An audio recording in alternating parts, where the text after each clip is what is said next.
Good. So, in the first part, we broke down how we built the environmental storytelling inside of the Heretic, the Unity demo. Now we will see the history of games and movies quickly and compare them to establish where we are, in which historical moment are we, and how to face our historical moments. So that eventually we will move on to speak about the tech of games and movies, but most importantly about the grammar of these two industries. And that is a part that is extremely important, and I think is very full of interesting concepts. So, carrying on with the movie and game comparison, let's see through a little bit of a timeline, right? So I split, this is a bit approximate, okay? So bear with me. I created a young stage of the industry. This is from the point of view of the industry of games and industry of movies. Young industry, growing industry, mature industry, and then saturating industry. When an industry is young, its brand system is still being ignited. It's still on the lookout for the first successful products, and the content creators are still transitioning from the stage of pioneers and explorers of the field to actual professionals. When an industry is in its growing stage, at that point the brand and the star system is starting to come up and settling and creating huge profits. The professional positions and jobs are starting to be organized in standard structures, which means hierarchies and management formulas that establish the know-how from company to company. Now, the mature stage, it's probably when the most interesting stuff happens. It's the stage where the star and the brand system is evolving and is trying to find new formula and investing into new procedures.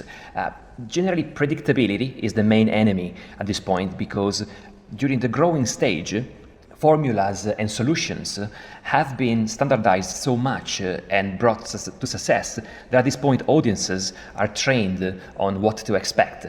So during the mature stage, being also the audiences mature at this point, they all know what to expect. They are used to their experience grown during the growing stage.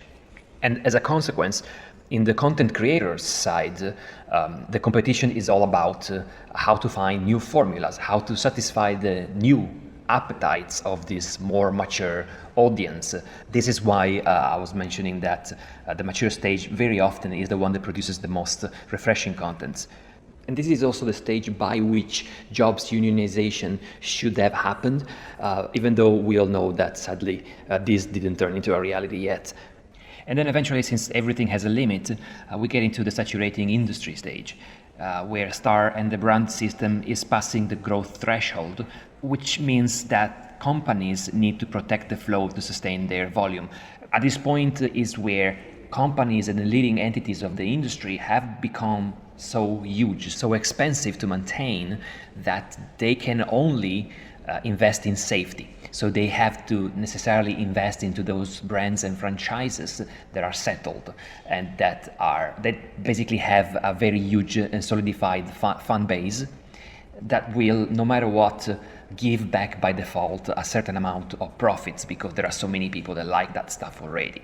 Unfortunately, at this stage is where assembly line models are starting to be welcomed, specifically to maintain again this volume of production, where quantity starts overriding the importance of quality. So efficiency and streamlined and repeatable systems are prioritized in front of innovation and refreshing ideas, because refreshing ideas can be very risky from a business standpoint.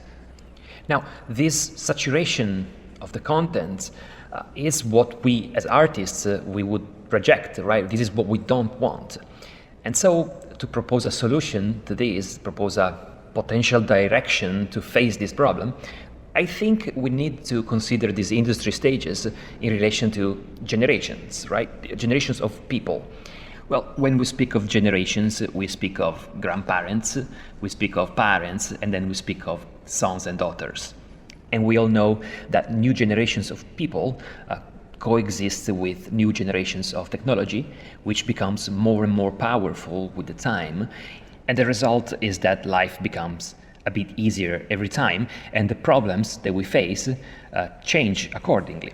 So, talking about problems and talking about computer graphics, an example of a current generation problem would be, why is my AI denoiser so laggy? It slows down my IPR viewer response from a half a second to a full second. To which the previous generation would probably answer, shut up, I could only see wireframes and check my test renders the morning after. And to which the even previous generation would answer, you all lazy asses, at least you have user interfaces. I had to type binary code. Well, probably not binary code, but it was definitely much harder back then. So, technology is more powerful today and life is a bit easier. However, this is the problem today. We have to face this problem.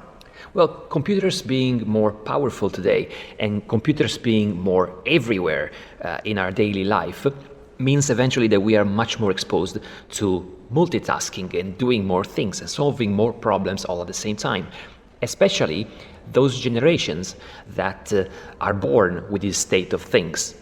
And the result today is that younger generations are targeted by many more stimuli than a few decades ago.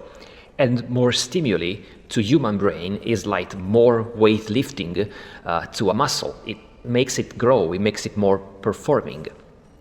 As a matter of fact, I think it's fairly undeniable that a 6 or 7 years old kid today can articulate thoughts and ideas that 30 or 40 years ago you would have never expected from a 6 or 7 years old kid. So that's to say that younger generations are becoming more clever.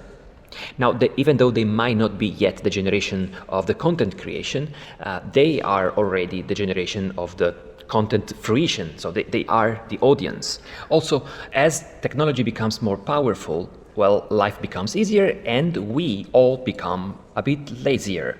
And for the sake of fairness, there are scientific studies that have proven apparently that new generations are tending towards having lower IQs because of this. But for the sake of the talk, let's lean towards the positive side and the bright side of life and simply state that as technology makes our life easier and easier, we are glad to depend on it more and more, which is not necessarily a bad thing.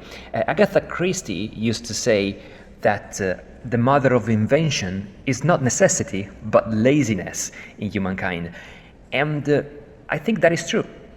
So the big question today becomes, how do we defeat this saturation of the content while satisfying the needs of a generation that is more clever than before, and at the same time it's also more prone to appreciate the contents that are faster and more intuitive than before? Obviously the answer is not easy.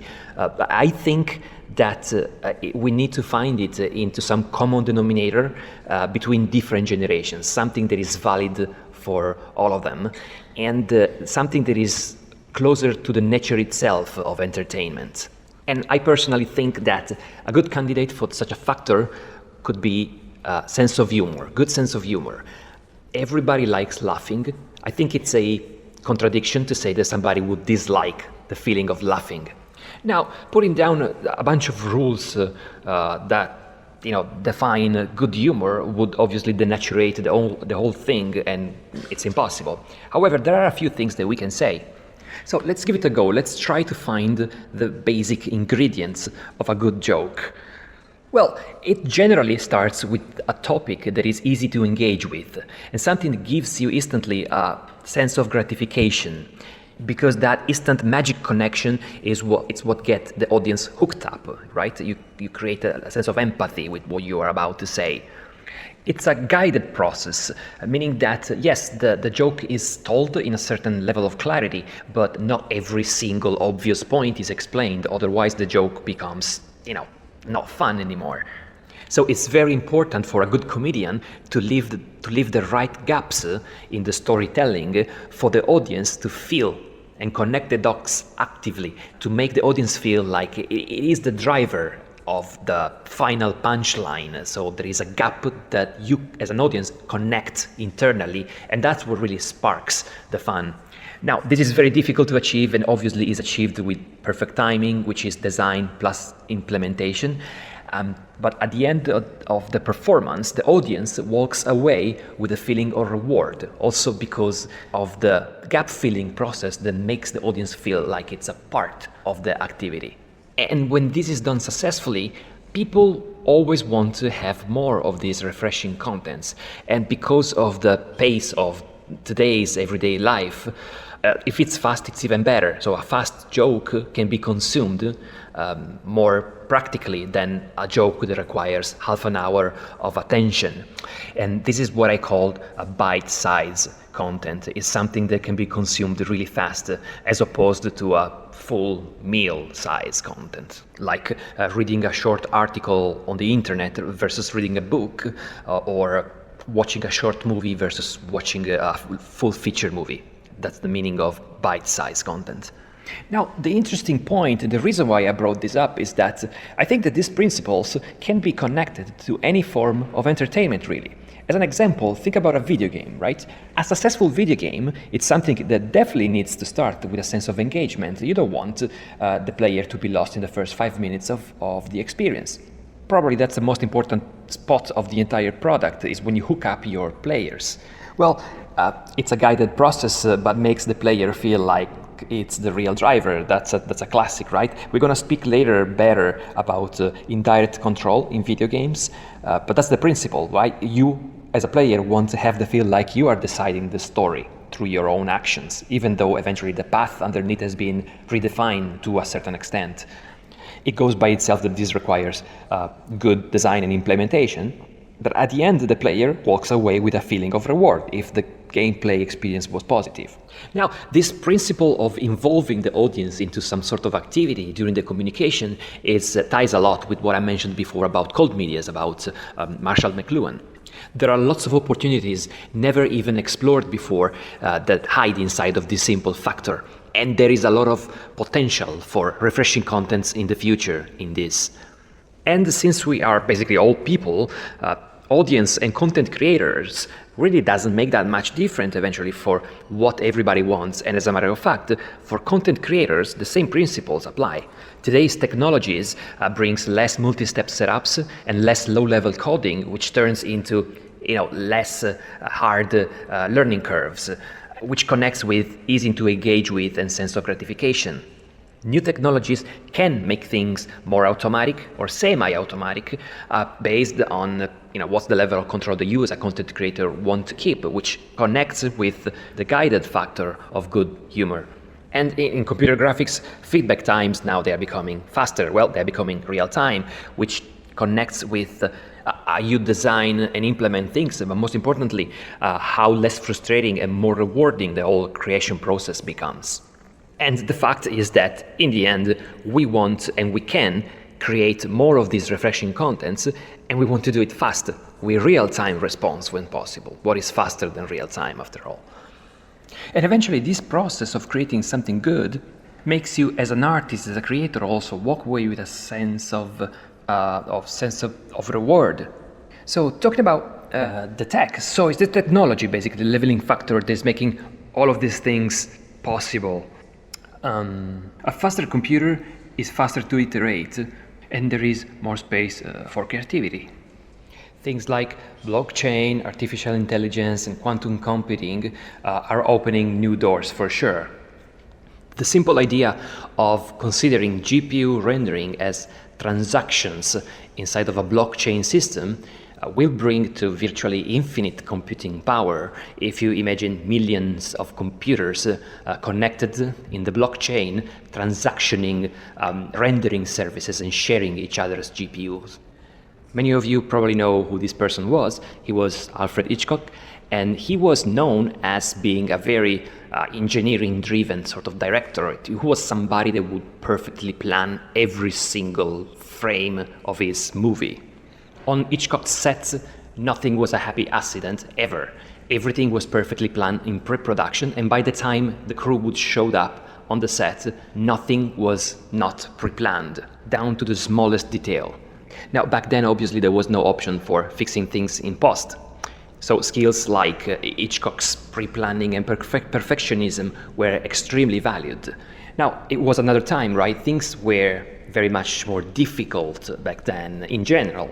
And if you notice, very often when you see famous and recognized directors or even composers a few decades ago, they very often are people with white hair, or anyways in advanced stage of life, meaning that it used to take a lifetime to develop the skills to get to that level.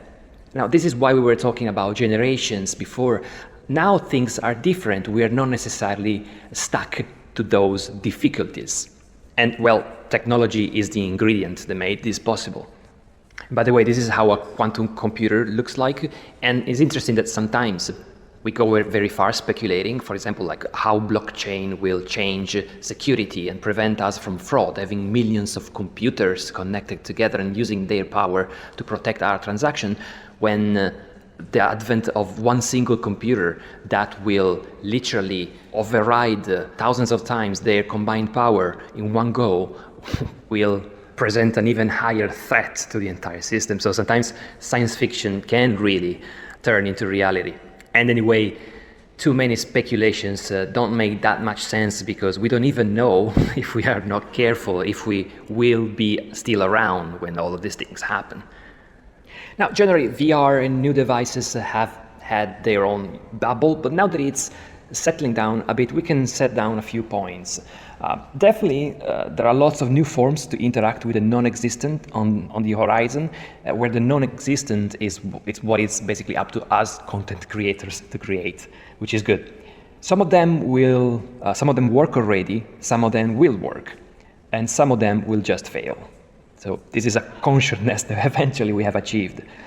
In general, they tend to be very bulky and discouraging for now to the average user, but VR, AR, MR, whatever are, will sync audiences and content creators to the same experience. This is the crucial point, right?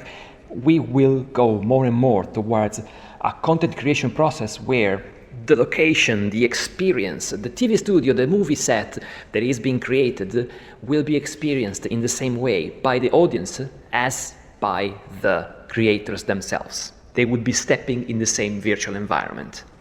So let's quickly go through the venues and standard places where we go to experience story-driven entertainment. And let's check them against 3 points.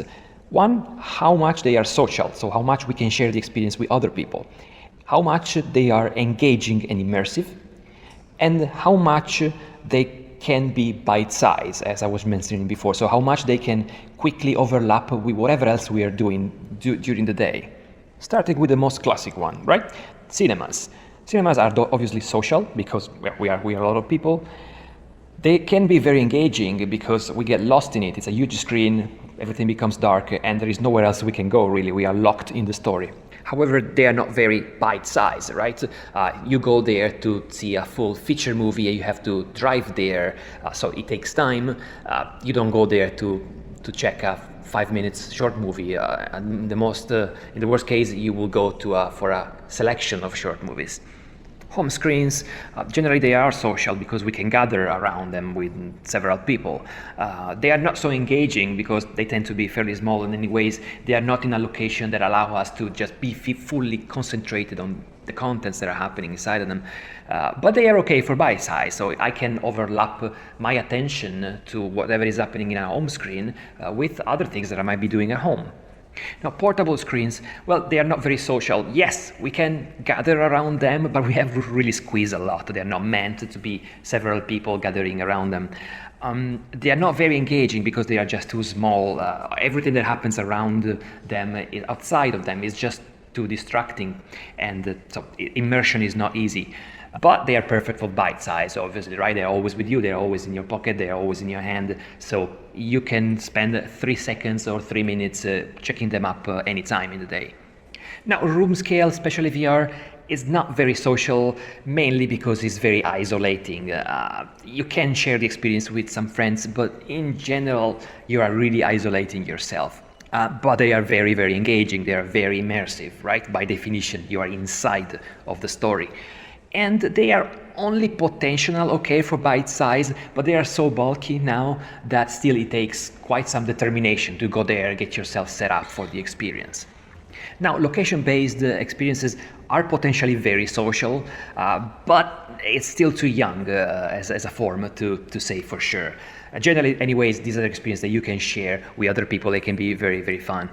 They are very engaging, of course, similarly to VR. You are totally inside of it and you are there in first person, but definitely they're not by size. This is something that you have to drive to, that you probably have to take an afternoon off for. It is more like a weekend activity. So you might be wondering, is there going to be a channel that actually fulfills the three ingredients, being social, being immersive, and being bite-sized? Well, we don't have it yet, but I think that if we were to look for a candidate, we should look for it in portable/wearable head-mounted devices with the objective of augmented reality or mixed reality experiences. We have a few archetypes of that, but they are still too bulky, so it will take time until they become properly lean and lightweight. So at the end of the day, we will see.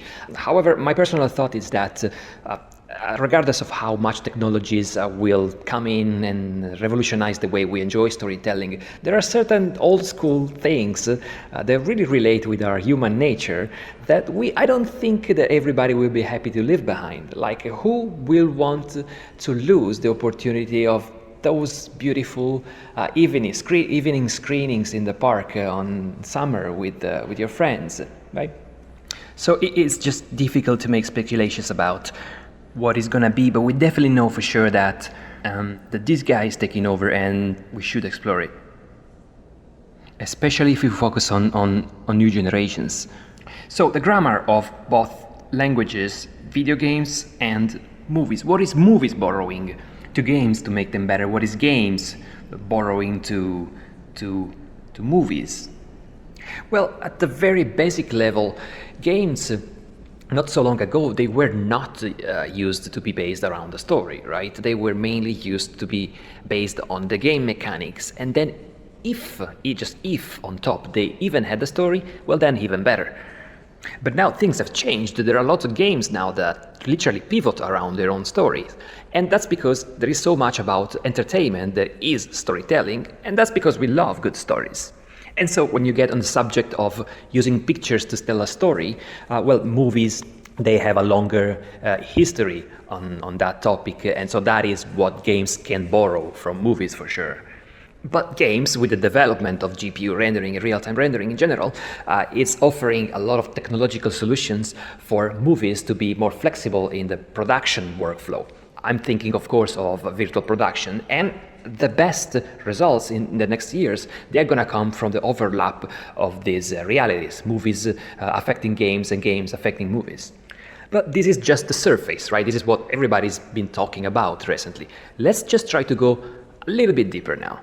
So the most classic way of telling a story in movies used to be the 3-act structure.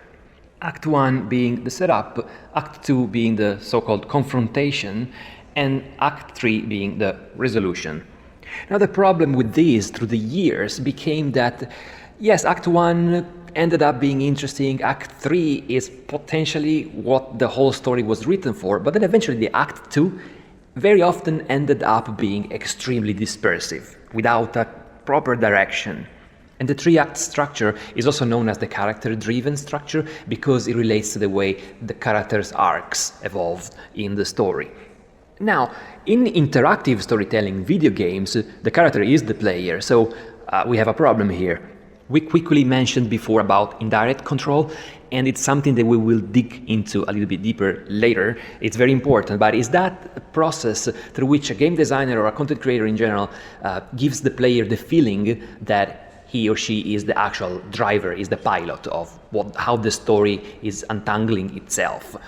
And talking about this is when the 3-act structures becomes an 8 sequences structure, which is not character driven anymore, but is objectives driven. You can think of it in terms of a quest-driven sort of storytelling structure.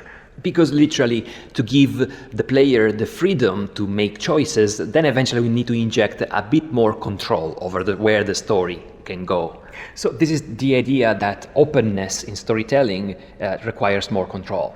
Where openness in a story can also mean that a story is multifaceted and has got many possibilities. For example, Umberto Eco used to make a difference between stories that lead to strings of meaning versus the ones that lead to fields of meaning, to define this difference between how better are the stories that eventually have more open meanings that the reader, in the case of literature, is challenged by.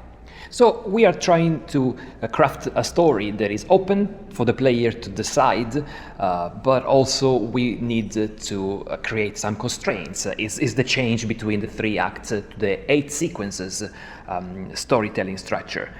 Now, how do we control this? Well, it's a principle actually called, that I was mentioning before, it's called indirect control, and it's very fundamental. Now, at its core, a game is made by the game mechanics, which are meant, as they develop, to create a story progression, right? Which in the player then generate an interest curve, and which creates the story arcs. Now, indirect control comes right here, and it's that perceived sense of freedom that a game designer gives to the player, as the story progresses. And now, let's see how this is done. Now, these concepts probably to an expert game designer are fairly obvious, but since we are during the convergence of games and movies, things that are obvious to a game designer might not be obvious to a movie maker, and vice versa. So I think we're going to have to bear with each other for a few years now. But I will keep it very generic for now. Game mechanics are generally based on systems that are economies, okay? And economies are based on balances of resources. And by nature, all of these resources answer a supply and demand sort of dynamic that naturally tends to balance itself if it's well designed. It's very generic, I know, just keep it there for now and let's move on. What really interests us inside of this system of economies is the idea of indirect control, which is how a game designer achieves that the story progresses the way that is intended to progress, but by leaving to the player the illusion of having the story progress depending on his own choices. Now, there are several ways, obviously, that this can be achieved, like having clear goals, having good visual composition, having a clear and direct subcontext, having good music that can affect having a good slow cycle. But the only bad thing that you don't want to do is create physical constraints, to the player and say, you cannot do that, you cannot go there. So that's when you inject frustration in the player. In terms of game mechanics, what we're going to look into is the idea of feedback loops. And the feedback loop is that process through which a player gets a reward when doing something that we as content creators want the player to do. Getting reward meaning getting a new weapon, getting a new skill, getting something that makes the player feel uplifted. Or in the other sense, penalizing a player for having done something that we don't want the player to do. Now, obviously, this is a super powerful tool. If you think of certain racing games, like, for example, Mario Kart, storytelling can be driven and balanced using these sort of principles. In a Mario Kart race, if you are the player that is leading the race, you are going to be the one less likely to find very powerful weapons. And the opposite is if you are the one at the bottom of the race. Now, this is a good example of indirect control, and it's a good example also of indirect storytelling, because if you think that these penalizations and advantages are even more emphasized toward the end of the race, then you're setting up everything for potential plot twists, where a plot twist in the case of Mario Kart would be that the first one in the race ends up arriving as the last one, and potentially the last one eventually wins the race in the last 20 seconds. But being fun, the final and ultimate goal, everybody likes this stuff. This is fun. So in the end, the players, they walk away with a sense of reward and they want to play again. Now you start seeing how indirect control, it's sort of a compromise to leave some of the storytelling up to the audience or the players, and you as a content creator give up a little bit of that, but you try to still keep your storytelling and your progressions in control. So this is how it's mainly done, to progress from a 3-act structure, which is very undefined, to a more defined split into quests sort of structure. And then from quest to quest, you drive the story using the principle of indirect control. So this is how game mechanics, through indirect control, they can generate highs and lows, which turns into a story progression, which generate an interest curve, which generates story arcs. Now, what the hell is an interest curve? Well, the name itself is partially self-explanatory, but fundamentally it relates with the famous flow graph that was theorized by Mihaly Csikszentmihalyi, which is a guy with a very difficult name, but that has written very clever stuff. This represents the feelings, the flow of the feelings of an audience or a player watching a movie or playing a video game. This is the axis of the skills of the player, and this is the axis of the level of challenge that the game proposes to the player. If the skills are too high compared to the challenge of the game, we have boredom. If the challenge is too high compared to the skills, we have frustration. Now that story progression that I mentioned before, that is generated by the indirect control inferred into the experience, it's meant to generate highs and lows that basically oscillates into this range, because as soon as you get out of this range, you generate either frustration or boredom, and nobody likes that. That is the optimal flow that everybody is happy with. And in a more general storytelling sense, the challenge axis corresponds to feelings of fear, and the skills axis corresponds to feeling of hope. Now these things are very abstract, but also you have to remember that at this point in history, in summer 2019, we don't really know that much still about human brain. So eventually all of these things, they really boil down to our brain releasing dopamine, endorphin, and all of those neurotransmitters that are known for generating feelings of happiness in our body. So these concepts are very abstract right now because we don't know the specifics behind the science. So if you are somehow watching this talk from the year 2150, just don't laugh at me. So now, we just saw how interactive entertainment, because of the interactive factor, has its own sort of particular specific rule set for storytelling. Let's see specifically communication through interactive entertainment, because it's interesting. We quoted before Marshall McLuhan in relation to cold media and warm media, but he is mainly famous for another quote, which is the medium is the message, which basically means that a medium that is being used for a specific communication is so influential in the communication itself that you can basically tell what the communication is simply based on the medium that is being used. So check this. This is from Ernest Adams and Joris Dormans, and it schematizes how a message reaches up a receiver starting from a sender and passing through a channel.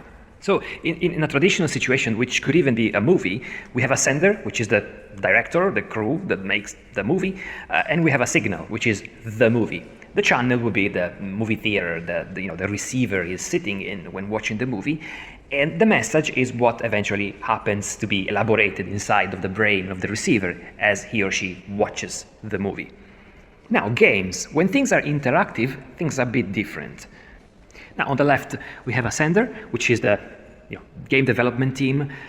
We have a build of the game, which generates all the game mechanics. Okay, everything here is inside of a channel, which is the platform that the game is played on. And the interesting part is on the right side, where, well, the game mechanics generate a loop, right? It's not a one way to go anymore. It does generate a signal, which goes to the receiver, which is the player, but then, through the interaction with the player, it generates another play signal back to the game, which ignites that feedback loop, and on we go. Only out of this looping around, the message is generated in the player's brain.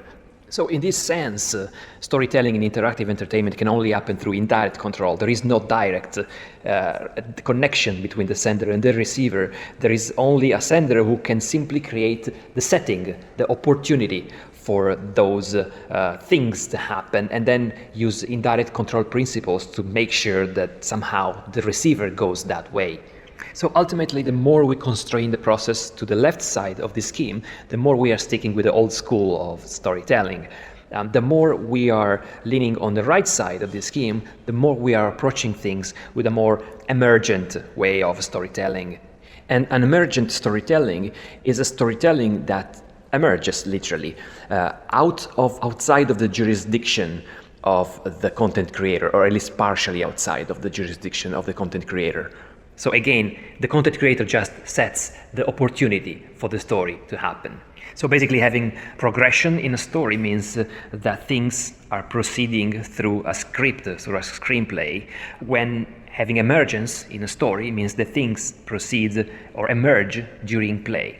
And the most stereotypical example of this is John Conway's Game of Life, but we can also see emergent storytelling in sports. If you think of a soccer game, for example, a soccer game can have an act one, a middle crisis, and then an ending climax with potentially a plot twist. You can see these things happening in things that are literally not scripted. As a matter of fact, procedural storytelling is a fairly hot topic these days. I don't know how many of you are familiar with Dwarf Fortress, but there have already been fairly successful attempts at having an algorithm picking up information and crunching up a storyline out of them. Also with artificial intelligence driving a potential plot and having music generated procedurally based on certain rules. Even though generally the idea of procedural or AI-generated storytelling is not, at least as of today, is not for central main stories, it's more for side stories, backstories, side quests, and general fillers. Now, emergent storytelling has already received several critiques, even though it doesn't yet exist even, it's just an idea, there are some experimentations about it. But the point is that many people are very skeptical about how a procedural system can actually generate stories that are not going to be completely shallow, especially as compared to the story that a human can author. And this is true as of today.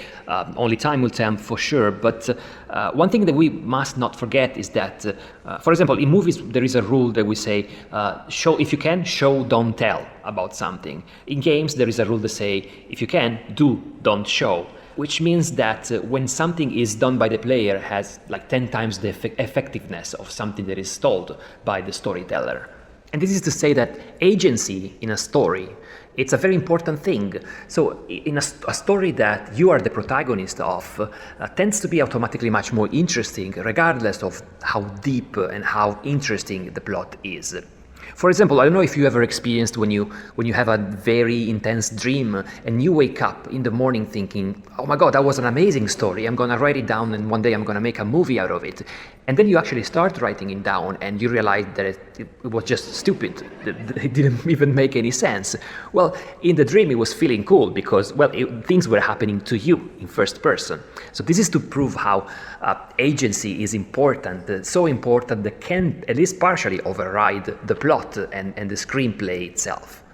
Now, obviously, emergent storytelling can eventually lead to directions that are out of control, and well, when something is out of control, can be bad, can be good, especially because sometimes games, the massive games especially, they become more of a transmediatic sort of experience. Meaning when they start generating spin-offs and merchandising and communities and whatnot and events, there is no more unity of time, place and action, and there is no more options for control, any sort of storytelling. At that level, the only weapon that we have as content creators is to rely on the concept of world. And to quote the way Christopher Alexander calls a world, it's something that is alive, complete, it's natural, it's exact, which means it's free from inner contradiction, and it feels like it's a part of a bigger whole. So in other terms, a world is something that gives consistency in terms of design and vibes and mood and backstory to the entire product. And that is the only thing that we can do to keep things in control when emergent storytelling becomes transmediatic and go off boundaries. But that is beyond the scope of this lecture. Anyway, the takeaway of this chapter as we wrap it up is here. The more we lean on the right side, the more I think contents will be futurable. Somebody even speculated about emergent storytelling, bringing the concept all the way into movie making and having emergent movie making. where, thanks to the power of virtual production and real-time techniques, we could have movies that are not just movies, they are simply locations and maybe characters with a performance that is baked as a dense volumetric capture, and the movie is released as one potential take of the story, which is the take of the director, but then eventually is given in the hands of the audiences, and just like in a Minecraft experience, with a total sandbox approach, eventually more movies are born out of like audience experimentation. Why not? But the bottom line is that this convergence of games and movies is a real door opener, and it's energizing to think about it, because it gives many more options for content creators to do and try things faster, where, you know, we could try plotting views that are different. And on this note, now we wrap up this second part of the talk. In the next and last part of the talk, we will carry on checking the two industries, and this time we will see first the workflows and the way games and movies are made and what they can learn from each other. But most importantly, we will look at the workforce, so people working in movies, people working in games, what are the conditions of the working conditions, and we will see some hints and tips for those who want to switch industries, so from game to movies or from movies to game industry. And in the last chapter, we will have a few attempts at speculating and predicting what's going to happen next.